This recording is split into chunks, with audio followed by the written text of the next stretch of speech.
Evening. I got one. That's what I'm talking. It's better than nothing. This evening, we're going to continue over our study over the life of Christ. Tonight, we're going to find ourselves in John 10.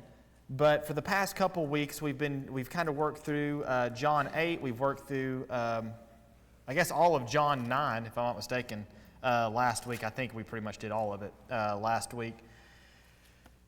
But as Jesus has been going through this, these past couple chapters, but this kind of past dialogue, this kind of past portion of his life that we've been seeing, we're in the final 6 weeks of his life.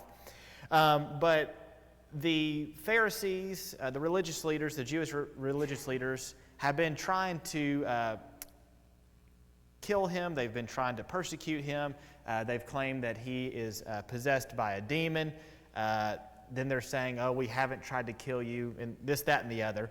Jesus has claimed to be the light of the world. He's told them that the truth will set you free, to which the Jews responded with one of the most just, I forgot to read my history textbook comment in the world, and said that we've never been held captive.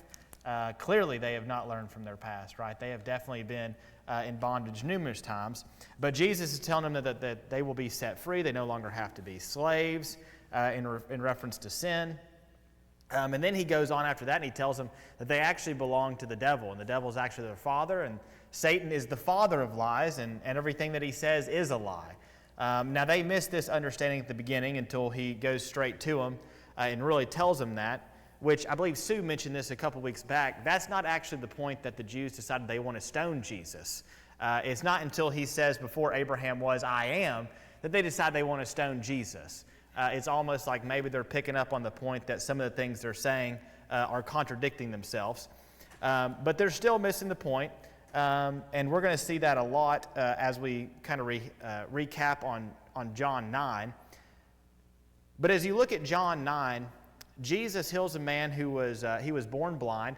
And some of the individuals there are asking Jesus, why was he born blind? Was it from sin? Was it something that he did, something his parents did? And Jesus is like, it's not from that. Right, and there's some people today, maybe even a good portion of people today, that will teach original sin, and they trace it all the way back to Adam, and you're born with sin. And anyways, they say a whole lot of things about that. I'm not going to get into a whole dialogue about original sin, but you can see right here from Jesus' answer, that's not something. It's not something that is passed down in that manner, and that's a story for another day. But we are not born with original sin, as some do teach. And so Jesus heals this man. He heals him on the Sabbath. The Pharisees, the people actually take the man before the Pharisees, before the rulers, essentially to turn him in. They call the parents. The parents are like, no, let him answer. He is of age. They don't want to get any part of it because they're afraid to get kicked out of the synagogue, which brings up a great point. They were afraid to answer what the truth was because they were afraid they could have gotten kicked out of the synagogue. What's so important about that is sometimes accepting truth will cause you to get kicked out of a certain group. And being scared of being kicked out of a group, a worldly group, should not be the reason that you decide to not bear with the truth, that you decide to not say the truth. Sticking with the truth, if you lose your friend group, so be it. At least you gain heaven, right? That should be the whole point of it. And in this time, and there's even still people today that will face this, the Jews that were turning to Christianity or were turning to Christ and following after him, very likely could lose their family. They very likely could lose positions, whatever it may be. There was stuff that they could lose, but they knew that following after Christ was very much worth it. And so at the end of John 9, Jesus says something that's really going to play into what we're going to be studying tonight in John 10. But he tells them that though he was blind, he could actually see, and though that they can see, they can't actually see at all. And what he's really getting at is that they are blinded from the truth. Though they can physically see, they can't really see. They're missing the point. Abraham was looking for this, is something that Jesus said. Yet they're saying, no, Abraham, no, right? Abraham was looking for this moment because Jesus is going to be the seed that's going to bless all the nations, or bless all the seeds after. And so Jesus is telling them that although they can see, they're actually blind. Now he's going in and he's talking about being the good shepherd. And we're going to see something. I want you to remember how he finishes in John 9. He's talking to the same group of people in John 10 as he is in John 9 and in John 8. So it's all kind of the same dialogue here. But remember the part about them physically being able to see but not actually seeing the truth as we move into John 10, because we're going to come back to it. So it says this starting in John 10. Truly, truly, I say to you, he who does not enter the sheepfold by the door, but climbs in by another way, that man is a thief and a robber. But he who enters by the door is the shepherd of the sheep. To him the gatekeeper opens. The sheep hear his voice, and he calls his own sheep by name and leads them out. When he has brought out all his own, he goes before them, and the sheep follow him, for they know his voice. A stranger they will not follow, but they will flee from him, for they do not know the voice of strangers. This figure of speech Jesus used with them, but they did not understand what he was saying to them. Some of you may know this, but my wife and I are putting our dog, our puppy, he's like 5 months old. He's still full of energy. I need more of that energy. But we're putting him through puppy training or dog training. And he's learned how to do all the basic things like sit and stay and lay down and all those things. But what we learned last week was that I can yell a certain word and he'll come running as long as he hears it. It's wonderful. Now, it works better with my voice than my wife's voice or anybody else's voice. He has picked up on my voice specifically. He knows my voice. If a stranger were to say that, he's going to be sitting there just looking at me, wondering what he should be doing. That's how a Christian should be. You should know the voice of the Father, and you should follow that voice. And when you hear a strange teaching, a true Christian, a true follower of Christ, should hear that and be like, that doesn't sound right to me. That sounds off to me. That sounds like error to me. Because a true follower should be so immersed, should know what the Father's voice sounds like, should know what the truth sounds like, that it's easy to root out evil. Sometimes people like to tell people everything that is wrong. We like to go through a whole laundry list of all the errors, right? Everything that this is wrong, this is wrong, this is wrong. You don't necessarily have to do that. Because if you know what is right, if you know what is true, everything else is wrong. Everything else is error. If you know Christ, if you know the truth in him, guess what? Everything else is not truth. So as you go through this, Jesus says, truly, truly, he's putting emphasis on it. He says, I say to you, he who does not enter the sheepfold by the door. Now the sheepfold is going to be the church, as you're going to kind of see this. So those who do not enter the church, you could say, by the door is, we're going to learn here lately, or in a few verses, is actually going to be Christ. By the door, but climbs in by another way, that man is a thief and a robber. Now, who's trying to break in and kind of cause corruption all throughout the world? You think of a certain character, he might even have been mentioned a few verses back, last chapter. Satan is the father of lies. We're going to talk about this on Sunday morning, but he is the father of lies, and his biggest lie that he can possibly get anyone in the world today to believe is that everything is fine. You're all good. You ain't got to do nothing else. You don't have to attend church. You don't have to do any of this stuff. You are fine. You can come on in whichever way you want. Every single belief is okay. We're all going to be. Everyone's going to heaven. Ain't you looked at the paper lately? Which probably no one has looked at the paper lately. I don't know how many people read it. Maybe some here do. The point of the fact is, that's his biggest way. Any way is good. You can come on in however you want. What's the only way through? Through the door. Who's the door? Christ is the door. The only way into the church is through Christ. Any other way, you're coming over the top. You're coming through the bushes. You're coming through all these different things, not the door. So if you come in another way, that man is a thief and a robber. Well, how's he a thief? Well, he's stealing the truth, ain't he? Stealing souls by spreading something, robbing people of something so much greater. Verse 2, but he who enters by the door is the shepherd of the sheep. Now, we're going to be the sheep in this. Verse 3, to him the gatekeeper opens. The sheep hear his voice.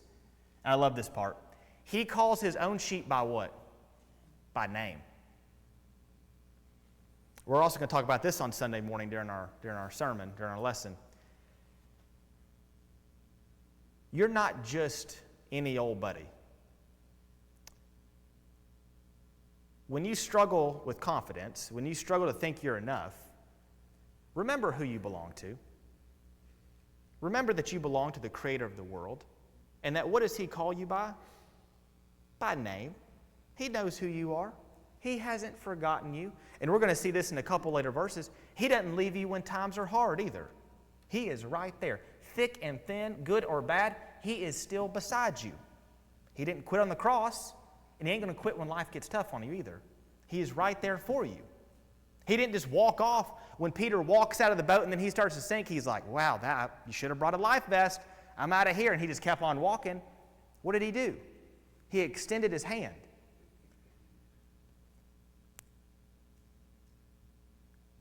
So He says He calls His own sheep by name and leads them out. He leads them. Verse 4, when He has brought out all His own, He goes before them, and the sheep follow Him, for they know His voice. This goes back into the seeing portion. I think we can all physically see. I guess I'm making a speculation here. Majority of people in the world can physically see. But can you really see the truth? People will say that they know who Jesus is, but do they really know Jesus? The Jews were claiming earlier, I guess in the past chapter, that they know God. Oh, we know Him. He said, no, you don't. If you knew Him, you would know me. People say they know God. Do they actually know Him? Because if you know Him, if you love Him, what would you do? You'd follow His commandments. So though they could see, they can't really see. What's interesting is, if you can't see, what are you going to have to use as one of your best sensories? Hearing. I go back to the example of training my dog. I could walk somewhere else in the store during training, and I could yell a phrase. He would hear my voice, and he would go to that voice. He couldn't see me, but he could still hear, and he knew what voice to follow. He would run by other dogs. He would run by other people. He would go to the voice. Though we can't see Him physically, we can know His voice to follow it. Though I can't physically see heaven, by His voice, I know how beautiful and wonderful it's going to be. The sheep should follow Him, for they know His voice. We need to know His voice. The problem is, if we don't spend time in the Word, if we don't spend time in prayer, if we don't spend time fellowshipping with one another, building one another up, how well are we really going to know His voice? Can we discern who is what is His voice and what is not His voice? You look at some of these videos they make now, they have AI recreating videos, and you could take someone's video saying something, and you can use AI and you can change it and make the voice overlay with the video, make it say something completely different. Can you determine what is truth and what is not truth? Do you know His voice well enough? In verse 5 it says, a stranger they will not follow, but they will flee from him, for they do not know the voice of strangers. Sometimes I think we can know who a stranger is, and maybe we'll say to ourselves, I won't follow that, but we don't do the second part. But they will flee from him. Sometimes we'll be like, I know that's not true, but I'm going to kind of just keep dabbling in it. I'm just going to kind of keep listening to it. Why? If it ain't true, why listen to it? What should you do? Flee from it. What did Joseph do? He literally fled from it. Literally did that. Left from it, ran from it. We should flee from him. Why be close to it? Why give him any foothold? Why give Satan the least bit point to try to cause us to stumble? For they do not know the voice of strangers. We should hear, if there's a false teaching, we should hear it and we should know that it's strange. We should be able to detect that and flee from it. In verse 6 it tells us, Jesus tells us, or it says, it gives us the information that the figure of speech Jesus used with them, they did not understand what he was saying to them. So then he goes into an explanation starting in verse 7. And it says, so Jesus again said to them, Truly, truly. So again, he's putting emphasis. I say to you, I am the door of the sheep. Point blank, I am the door of the sheep. All who come before me are thieves and robbers. Now, I think you could also add to this, all who come after, because you can see this in the religious world today too. All who come after are what? The exact same thing. The exact same thing. And you can see that from Revelation, right there at the very end. You're not adding or taking away. All who come before me are thieves and robbers. Were there people claiming to be the Messiah before Jesus showed up? Absolutely. Were there people afterwards? I could think of one group that's pretty popular right now that claimed afterwards. All who come before me are thieves and robbers. What are they stealing? Souls. Sad. Stealing the truth, or they're trying to. You can't really steal it because truth's still there. They're stealing souls. They're robbing people of what? Heaven. It's terrible. But the sheep do not listen to them. Verse 9, I am the door. Here's the key. If anyone enters by what? By me. It's not by your favorite preacher. It's not by someone in your family. It's not by anything else, your own doing. Enter by what? Enter by me. Christ is the door. Enter by me. He will what? He will be saved and will go in and out and what? And find pasture. We have to enter by Him. He is the door. There's no other way around it. You can't go up and over and drop in. You can't try to find, you can't try to go in the back door. You have to go in the only door. There's not multiple ways. There's one way. Verse 10, the thief comes only to what? Steal, kill, and destroy. Again, what are they stealing? Souls. What are they killing? Souls. And what are they destroying? Souls. They're stealing people of truth. They're trying to kill the truth, and they're destroying people's destiny. They're destroying people's eternal home. Now, they can't actually destroy it, but they can destroy you trying to get there by giving you false information, by lying. That's why we need to be followers. We need to know His voice so that we can determine, we can easily understand what is truth and what is error. Now, I love the end of verse 10. The beginning, remember, he says, the thief comes only to steal and kill and destroy. I came that they may have what? Life and what? And have it abundantly. Not just a little bit.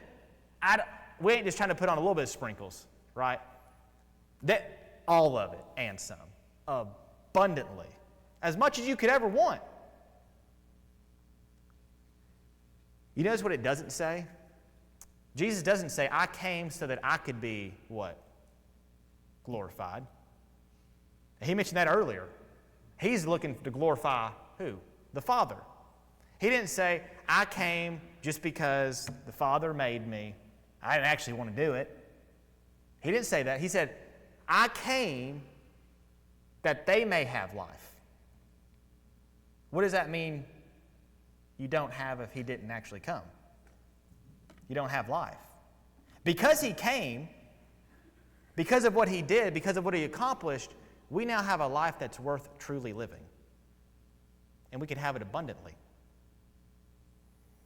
It goes on.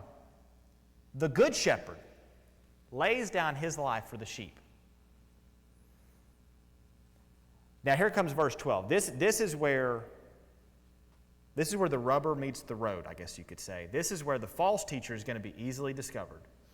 The problem is too many people miss it until it happens, and it can be too late. Verse 11, I am the good shepherd. The good shepherd lays down his life for the sheep. Verse 12, he who is a hired hand and not a shepherd, who does not own the sheep, sees the wolf coming, and what? And leaves the sheep and flees. And the wolf snatches them and scatters them. Boy, they sound good. I guess it's like a politician or something. Boy, they promising you everything. I'm going to fix everything. Everything's going to be great. It's going to be peachy. And then the bad times hit, and they're like, I'm out of here. and they get out of town, right? They promise you all these things. They say all these things. Oh, it sounds so good. And then as soon as the least bit of trouble happens, they are gone. They don't have your back. But what did the Good Shepherd do? When the going got really bad, what did he do? He just come up off that cross? He just called down all the angels? He lays down his life. Laid down his life. When the going got tough, he stayed there. So that when life got tough for us, we could turn to him, we could find grace, we could find forgiveness, and guess what? We could have a better hope.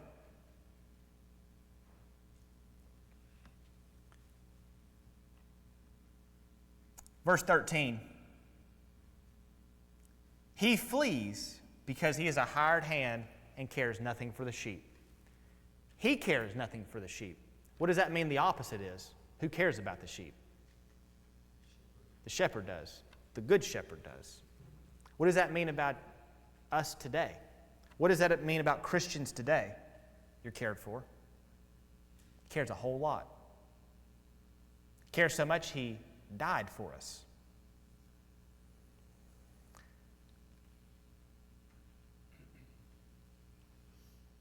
I'll also add this.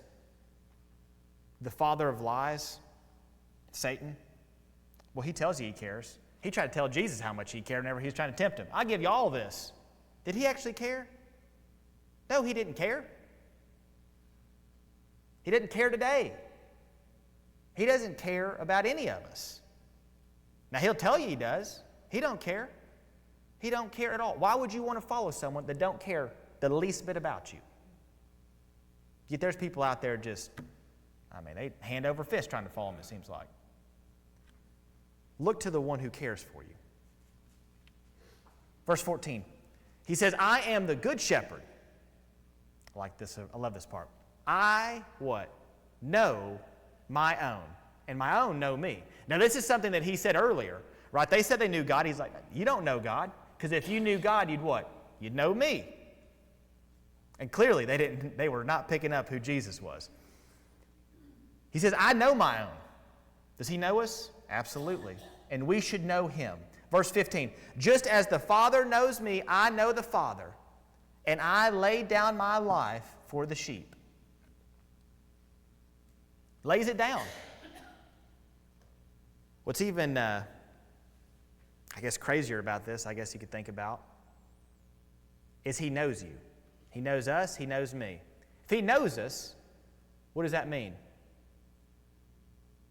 He knows all the bad, too. It ain't like he just knows the good. He knows the things you do in private and in secret. He knows all the times that you've had those fits of anger. Everything else that we shouldn't have been caught up in that we were. He knows that, but what? He still laid down his life. Because he wanted us, he cares about us, he wants us to spend eternity with him. He wants us to have the forgiveness, the grace. Even though he knows us, he still did all that he did.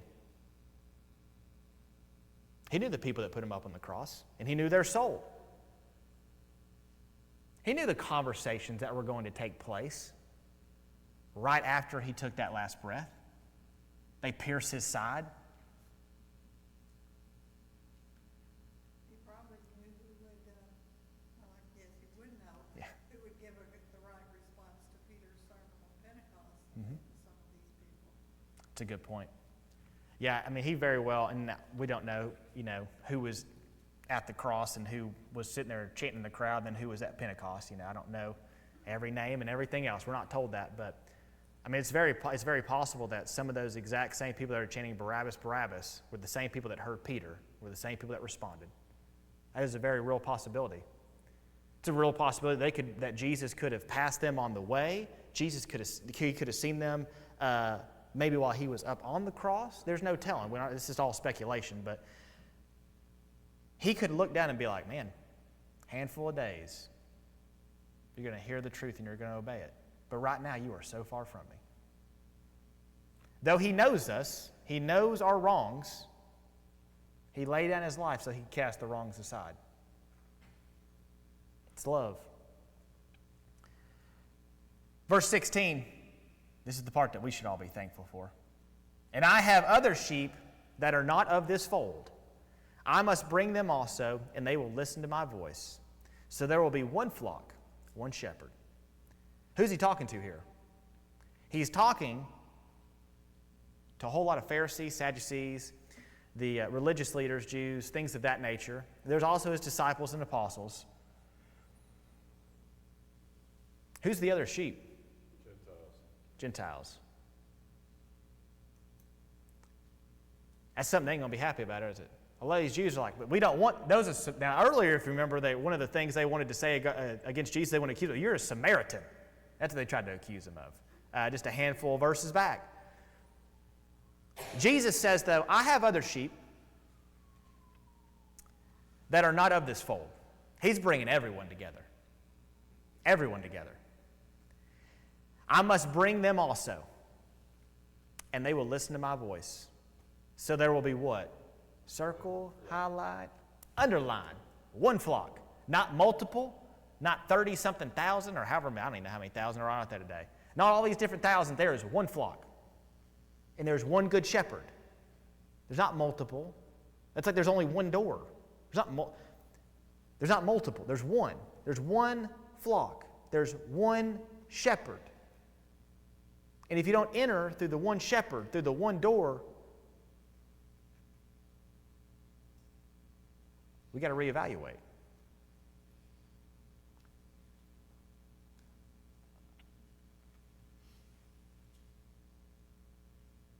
Verse 17. Oh, Kathy. I was looking back at verse 14. I know my own, and my own know me. And I always think about, the innocence of children, as you know, I'm teaching, so I'm going to think about that. And when I tell those kids, once I've taught you, you're mine for the rest of your life.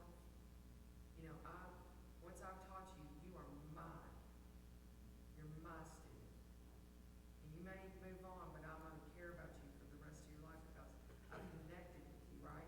And you should see their eyes. They just look at me and they're just like, wow, I'm yours, And that's one of the things that is one of our basic needs is that we want to be loved and we want to be needed. We want to be wanted. And we get on to each other. You act like you don't care about me, or you didn't look at me, or you talked to me the wrong way. We want to be wanted, and we will always be wanted by Jesus. Always, and that's such a positive thing. It's so encouraging, and it's a sense of security. Yeah, when you think about, I guess everyone here can think about something that's really prized to them, whether it's a person, a child, a grandchild, I don't know, something, whatever it is. This is mine. Hold it tight. Squeeze it tight. It's mine. I ain't ever letting go, right? When you look at verse 14, so I'm the good shepherd, and then he says something back to back. I know, you could underline it, I guess, if you want, my own. And then he goes and repeats it, and what? My own. Mine. It's mine. You belong to me. I chose you. And if you take the word B-E-L-O-N-G, it's be long. Long time. Yeah. I make this joke all the time. Kathy will really like this one. Kids in her class probably make best friend forever bracelets all the time. I can barely say it. Shows you how many I made when I was a kid, I guess. They make these bracelets. Oh, those kids, they swear they will be friends for the rest of their life. And just the next week, someone doesn't share their snack at lunch, and they are just enemies to the end, it seems like. But people all the time will say, that's my best friend. We'll be friends forever. But something so small can so easily divide that. But to Jesus, he really does want to be your best friend forever. And it's not really forever, it's best friend for eternity. Something so much. Forever almost seems temporary in a weird way. You know, we think it in such a humanly way. Eternity, it ain't ever ending. He's like, you're coming over to my house, and we're having like, you know, the greatest, I don't even know what.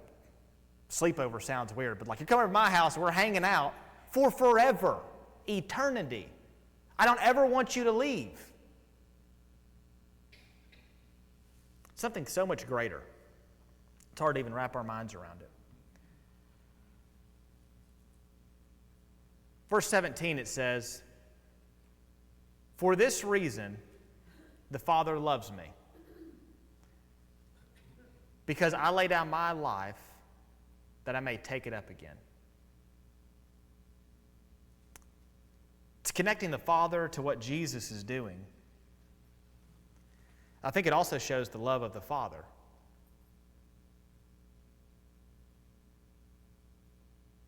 Because of what Jesus did, the children have a chance to spend eternity with the Father.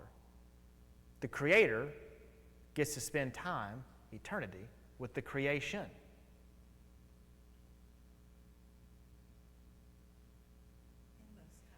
Endless time. And I love this too. It says, because I lay down my life, that I may take it up again.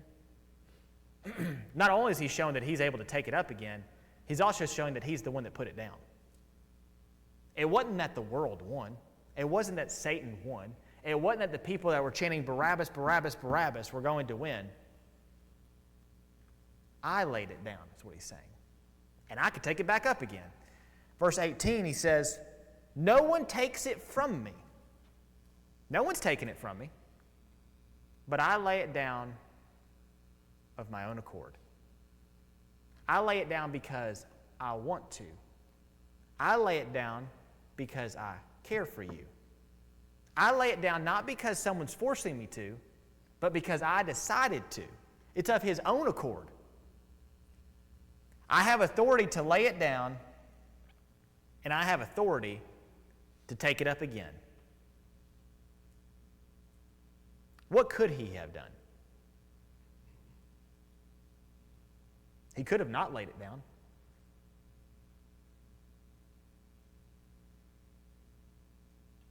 But he did. He says, "This charge I have received from my Father."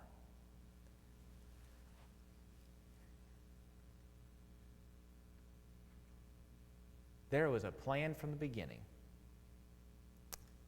That's what makes it, and again, we'll talk about this Sunday morning, so be sure to come back, but there is so many people in this world that seem to struggle with confidence. The world just kicks you and kicks you and kicks you. It can be hard to have confidence. Thousands and thousands and thousands of years ago, someone had a plan for you before you were even the least bit of thought. Before there were even thousands of years. Yeah, since eternity, right? There's no beginning at this one. Before the foundation of the world, Yes. someone thought out a plan. I shouldn't say someone. The only thought out a plan. You think you're special? You think you maybe mean something to the Creator of the world? Absolutely. You're something very special, and he knows you. He wants you to be his. He wants you to enter through the right door. Now, as we finish up the last couple verses of this,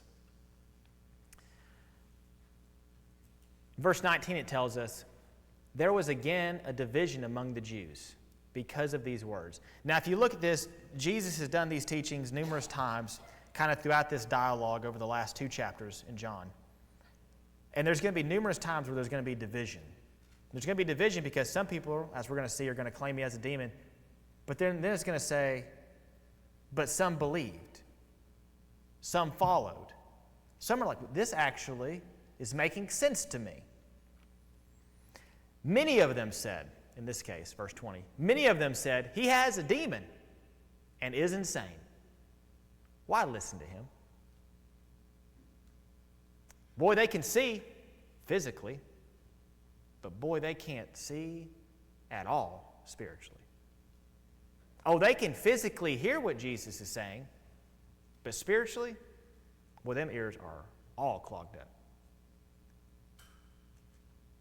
They are looking and looking, and Jesus mentioned this before, they are looking for a Messiah, and the Messiah is standing right there in front of them. People today are looking for a Savior, and the Savior and the truth is right there before them, and they're missing the truth because of something else that they want to believe instead of turning to the true source. That's why it's so important to know His voice. Also notice that the first thing they do if they don't like a teaching, attack. What's the first thing the world does to us if they ever want to knock us down a notch? Attack, criticize, put down a notch. Oh, he's got a demon. Oh, he's insane. They're insane for not listening, aren't they? He says, why listen to him? Verse 21, others said, these are not the words of one who is oppressed by a demon. Can a demon open the eyes of the blind? The same thing the blind man said. So you have in verse 20 assertions not based on anything, and then in 21 you have a fact facing against the assertions. Yes. And when you look back, I mean, they bring up the blind man. If you look back to John 9, starting in verse 24, we can read. It says, so for the second time they called the man who had been blind and said to him, give glory to God. We know that this man is a sinner. He answered, whether he is a sinner, I do not know. One thing I do know, that though I was blind, now I see. He goes on in verse 27. Well, I'll keep reading through 26. They said to him, what did he do to you? How did he open your eyes? He answered them, I have told you already, and you would not listen. Why do you want to hear it again? Do you also want to become his disciples? Love that question. Verse 28, and they reviled him, saying, you are his disciple, but we are disciples of Moses. We know that God has spoken to Moses, but as for this man, we do not know where he comes from. Verse 30, the man answered, why? This is an amazing thing. You do not know where he comes from, yet he opened my eyes. We know that God does not listen to sinners, but if anyone is a worshiper of God and does his will, God listens to him. Verse 33 is the kicker. If this man were not from God, he could do nothing. It's right there before him. The truth is right there before him. As you look at this passage tonight, Jesus is in that final 6 months. Jesus is onward towards the cross in a very short amount of time. People struggle to keep a New Year resolution for 6 weeks. Well, sometimes, it'll be like January, it'll be New Year, and you'll be like, wow, it's 2025 is what we'll be saying here soon, right? And then by June, we'll be like, wow, it is already halfway through the year. That's how close Jesus is to the cross. It's not far off.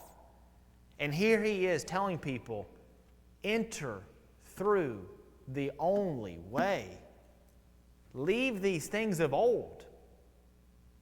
Follow after me. I care for you.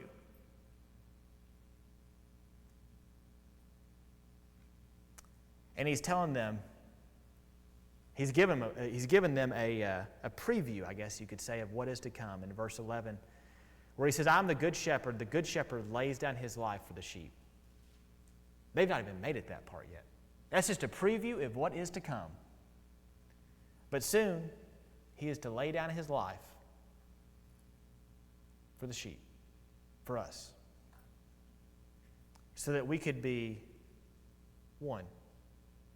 Just one. Because there's one door and there's one church.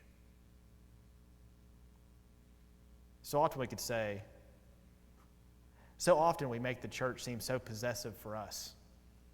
It belongs to Him. We're members of it. He's the head of it. Church is anywhere.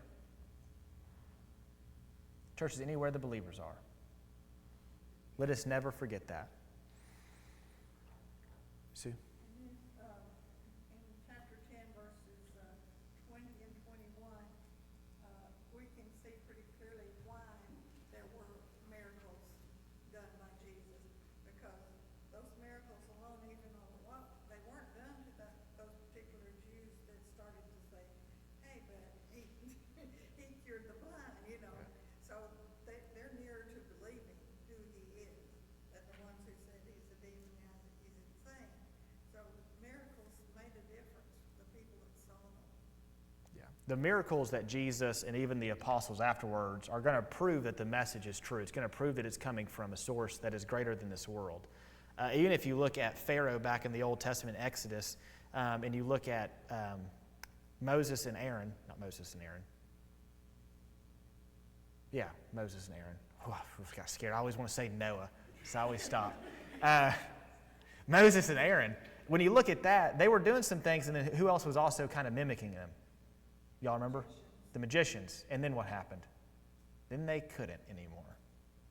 And that's, Couldn't do gnats. yeah, they couldn't do the gnats. I can't either. Can't stand them, right? No. But in seriousness, the miracles are proving that it's coming from an eternal source. It's proving their message. It's showing their message to be true. And here these people are seeing it in verse 21. They're like, there's no way this guy's possessed by a demon. He just healed this blind guy. There's no way. And so people are believing because of it. And people are going to continue to believe. But as we've seen, people have also turned away at this point because the teaching is too hard for them. But what does Jesus do? He sticks exactly with the truth, and he sticks with the message. Just because people leave, Jesus doesn't change. Jesus doesn't soften the message. Jesus sticks with the truth, and so should we. Well, you know, there would have been people who believed who had not actually seen the miracles. They would be more like us. We haven't seen them, but we believe them because we read about them. So there would have been people who would have known other people, and they say, I saw, and the other people would believe them because that was a friend or somebody they trusted. Yeah. So it spread way more than just to the people who saw. Yeah, I'll end on this. But think about how crazy it would be. Even if you're Jesus, say Jesus is a false Messiah, how crazy do you have to be to take it to that extent and end up on a cross? To the bitter end. I mean, you got to be crazy to do that. But not only that, think about his apostles. Think about the early church that died sticking with the truth. You've got to be crazy if you're going to go to the point of death to hold to that. You're going to die on that hill. That right there should tell you all you need to know. You think they saw him after he arose? Boy, they had a pretty strong conviction, didn't they? And they stuck with it to the point of death. It's a great testimony when people are willing to risk their life, when they're willing to die for something. It can give us a whole lot of hope. It can give us a great example. So with that, I will turn it over to Brian for a song. Are we going? 7:17 is the invitation. We're going to go to Mark first for our wonderful devotional. Thank y'all.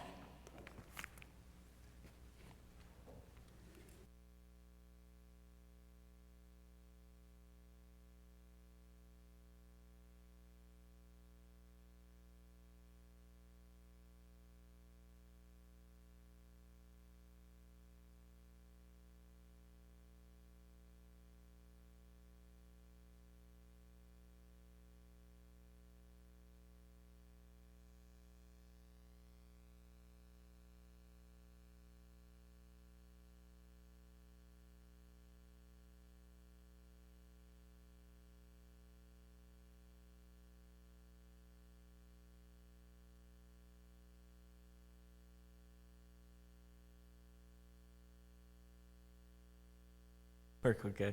Good. All right. Thank you, Jacob. If you want to turn to Matthew chapter 25, I'll be there.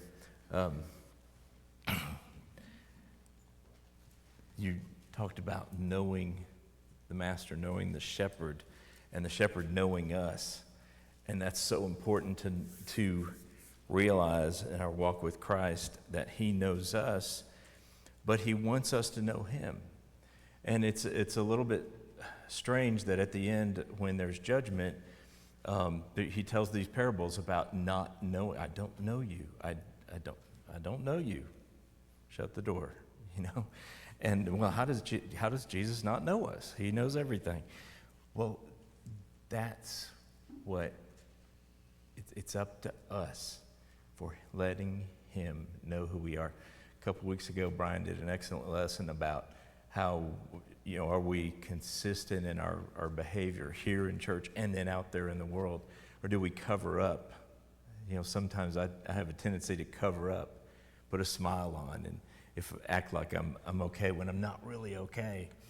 But Jesus wants us to be transparent to him, but he doesn't look through us like we're a ghost, or he sees us and he loves us and he calls us good because he made us. Just like in the beginning when he said, or when he sees that it is good. When he makes something, he sees that it's good. I teach that in my class quite often, that he doesn't say that it's good, he sees that it's good. He looks and he sees that it's good. He speaks things into existence and he sees that it's good. He's satisfied and he sees that we are good inside. He sees talents inside of us. So let me read this little parable near the end of his life, as we're quickening, getting closer and closer to his death in Matthew chapter 25:14. Again, it will be like a man going on a journey who calls his servants and entrusted his property to them. To one he gave 5 talents of money, to another 2 talents, and to another 1 talent, each according to his ability. Then he went on his journey, and the man who had received the 5 talents went at once and put his money to work and gained 5 more. So also the one with the 2 talents gained 2 more. But the man who had received the 1 talent went off, dug a hole in the ground, and hid his master's money. Now, what is so important to know is that verse where he gives different amounts, different talents.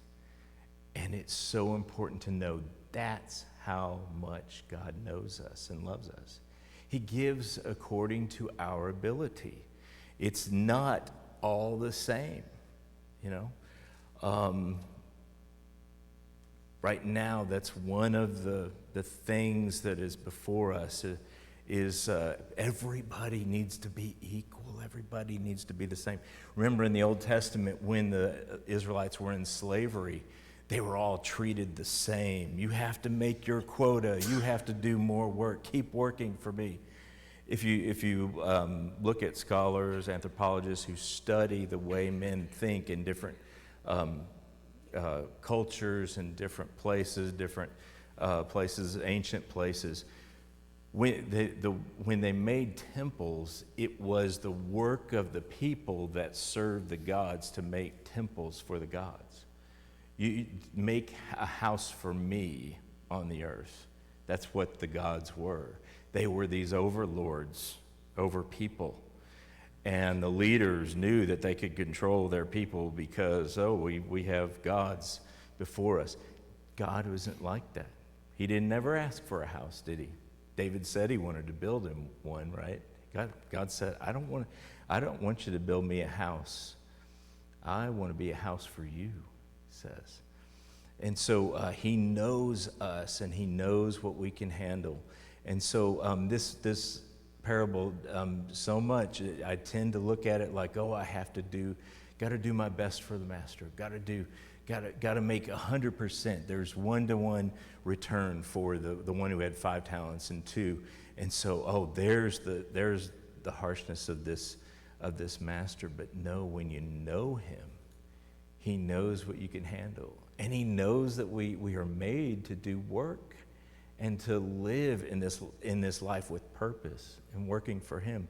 So when he went on, he was gone for a long time, it says. He came back to settle accounts. And The one with 5 talents made another 5, and he said, Master, look, I've made 5 more talents. And he said, well done, good and faithful servant. You've been faithful with a few things, and I will put you in charge of many things. Come and share your master's happiness. The man with 2 talents said, I've made 2 more. And he replied the same thing to him, come and share your master's happiness. Then the man who had received the 1 talent came. Master, he said, I knew that you are a hard man, harvesting where you have not sown and gathering where you have not scattered seed. So I was afraid and went out and hid your talent in the ground. See, here is what belongs to you. And his master replied, you wicked, lazy servant. So you knew that I harvest where I have not sown and where I gather where I have not scattered seed. Well, then you should have put my money on deposit with the banker so that when I returned, I would receive it back with interest. Take the talent from him, give it to the one who has 10 talents. For everyone who has will be given more, and he will have an abundance. Whoever does not have, even what he has will be taken from him and throw out that worthless servant into the darkness where there will be weeping and gnashing of teeth. You know, beauty is in the eye of the beholder, and grace and mercy is in the eye of the beholder. How we view God has everything to do with our relationship with him. Jesus came as his son to show us how gracious God is, and how he uses his power to lift up and to make and create and to bring us into his fold, to work with him. And that's the kind of God we serve. Add a couple other verses. In Exodus chapter 20, God, this is the 10 Commandments. This is the second commandment. You shall not make for yourself a carved image, any likeness of anything that is in heaven above, or that is in the earth beneath, or that is in the water under the earth. You shall not bow down to them, nor serve them, for I, the Lord your God, am a jealous God, visiting the iniquity of the fathers upon the children to the 3rd and 4th generations of those who hate me, but showing mercy to thousands, to those who love me and keep my commandments. Now, to some, people will only hear, he is a jealous God.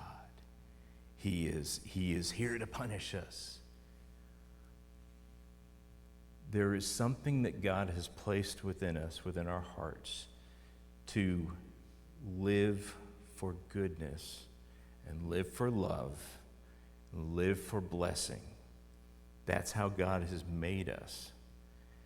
And if we see him as this harsh God, we will end up treating each other harshly, other people harshly, because we are like we worship. If we worship an angry God that's angry with the world, we will end up treating other people like with harshness, and we will look down on other people. That's just the way we're made. We become like that which we worship, who we worship. But if we see him as this merciful God who loves, as John 3:16 says, loved the world so much that he gave his one and only Son, then we will see him as gracious, and we will become gracious. That's just the way relationship with God works. It's a friendship. He is here to be our friend. And David knew him the best of all the kings, even better than his son, who was the wisest of all. In 2 Samuel 22, 26 through 27, after God had given him the kingdom and everything was at peace, David gives out this beautiful song, and he recorded it. It's in Psalm 18, but I'm going to read the version from 2 Samuel 22. In verse 26, it says, with the merciful you will show yourself merciful. With the blameless man, you will show yourself blameless. With the pure, you will show yourself pure. And with the devious, you will show yourself shrewd. This is what God will do. This is what God will take judgment. He said, do not judge, lest you be judged. He said, if your eye is bad, then your whole body will be bad. It is in the perception within us to see the goodness of man. And that's what Jesus came to draw out, the goodness of mankind. And it's all about knowing God, knowing that He is a kind and compassionate God, a Father who lifts us up. So there is nothing, like you said, there's nothing that He doesn't already know, but that should be a comfort to us. Sometimes it isn't at first. Sometimes like that, the truth does hurt sometimes. And it is to know God. To knowing God is to know mercy and getting to know Him in Scripture, but also getting to know one another as people who have the capacity to love and continue to love and forgive each other. And that's what we're here to do, is to lift each other up.